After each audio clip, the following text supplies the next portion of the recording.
Welcome back to another episode of Out Loud Geek, where we discuss news and views about pop culture, science fiction, fantasy, food, cooking, the outdoors, and more. After Bob Iger decided to purchase Lucasfilm and the Star Wars franchise from George Lucas in late 2012, fans were nervous about the prospect of what Disney's ownership of these properties would mean. But when Iger then also immediately announced that 3 new Star Wars movies were going to be produced as a new sequel trilogy, many fans became incredibly excited. And the initial 2015 offering, Jar Jar Abrams' rehashing of Star Wars 4: A New Hope that he named Star Wars 7: The Force Awakens, did very well with fans. And I know because I saw The Force Awakens on opening night and 3 more times shortly thereafter. Unfortunately, things began to go sour 2 years later when Ruan Johnson's abysmal sequel, Star Wars 8: The Last Jedi, premiered in 2017.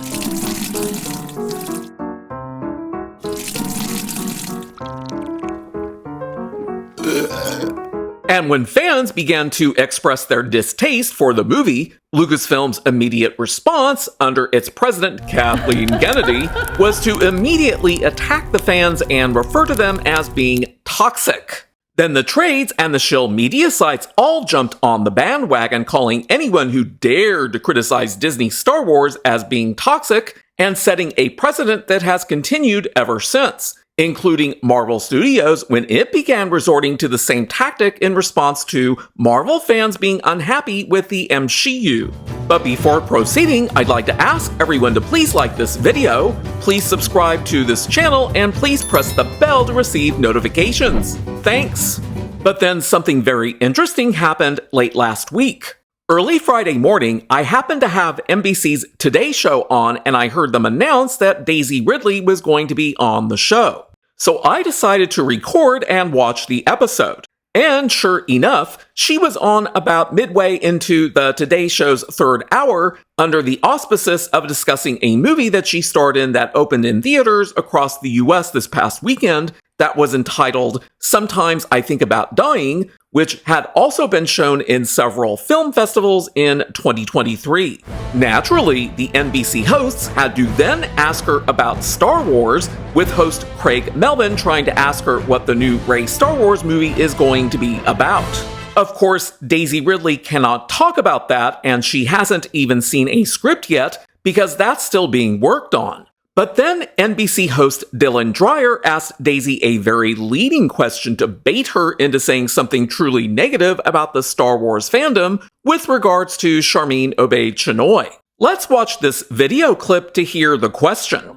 That's so Speaking funny. Of Sharmeen, I just have to ask, because there are some of the, I'd say, extreme Star Wars fans who have made this a conversation on the internet about how they don't want a female director. Which seems bizarre because episodes of The Mandalorian were directed by females. I mean, Kathleen Kennedy has been overseeing all of this. So, what is your take? I think that's one of the most leading questions that I have ever heard, by deliberately attempting to gaslight Daisy Ridley into thinking that the problem that fans have with Sharmeen Obaid-Chinoy is because she's a woman. No, there's no truth to that. The problem that people, including myself, have with Sharmeen Obaid-Chinoy is twofold. Number one, Sharmeen Obaid-Chinoy has no formal training or education with regards to filmmaking or directing, which is something that she herself has admitted to in interviews, and that she only started to film documentaries by accident. I'm not sure if all of you know this, but I'm not a trained filmmaker. So I never went to film school. I did my graduate studies, but also in international politics. And so I am an accidental filmmaker. Number two, Sharmeen Obaid-Chinoy is a self-proclaimed feminist activist who makes an effort to put her activism into everything that she works on, as she says herself. I think at the heart of everything, I am a storyteller and an activist. And my body of work over the last 20 years has been guided by my activism, and every single piece of work that I've ever created has a piece of activism in it. As I had said in a video that I had released back on January 8th, the entire reason why Bob Iger purchased both Marvel Studios and Lucasfilm was because each of those studios' properties have predominantly male audiences. Bob Iger wanted to expand Disney's audience base from being predominantly female to including males with the purchase of these two studios. But then, in response to the online Twitter campaigns that claimed that the Oscar nominations in 2015 and 2016 for Best Actor, Best Actress, Best Supporting Actor, and Best Supporting Actress, which all went to white actors, were based on racism, the woke identity politics movement was allowed to essentially take over the studios and everything that they produce. And part of the woke identity politics movement is a hatred of men, with the goal of gender swapping as many male characters and actors with women to the greatest extent possible. And what else has Sharmeen Obaid-Chinoy said publicly about men? I like to make men uncomfortable. I enjoy making men uncomfortable. So this is what people are concerned about with regards to Sharmeen Obaid-Chinoy, and not that she's a woman, but what she has repeatedly said and done. But going back to the leading question to Daisy Ridley on the Today Show last Friday, what was Daisy Ridley's response? I think my take is things get blown out of proportion, and the interactions I've ever had with people have been nothing but wonderful and supportive. I was incredibly impressed by Ridley's very professional response to that very leading question because she completely deflated the gaslighting from Today Show host Dylan Dreyer. And there was absolutely no reason to bait her like that, beyond attempting to get Ridley to attack the fandom, which she absolutely did not do. Instead, she did the exact opposite. Daisy Ridley defended the fandom, and she undoubtedly knows that a large portion of the fandom does not exactly like her character or what happened within Kathleen Kennedy's Star Wars sequel trilogy movies.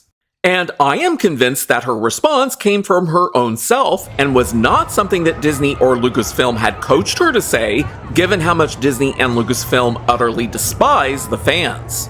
So Daisy Ridley gets a bravo from me, and I hope that her other works in acting that have nothing to do with Star Wars will be highly successful. While I still have no interest in seeing Sharmeen Obaid-Chinoy's Rey Star Wars movie, I hope that Daisy Ridley is well paid and can then move on with her acting career in a more positive direction. Thanks for watching today, and a huge thanks to everyone who has subscribed to our channel. We appreciate your support. If you enjoyed this video, please press the like button, and please feel free to share a comment. If you'd like to help support this channel, please press the red subscribe button, and please press the bell to receive notifications for new content. You can also find us on Facebook, Instagram, Threads, and Twitter by clicking on the links in the description. Until next time, this is Out Loud Geek.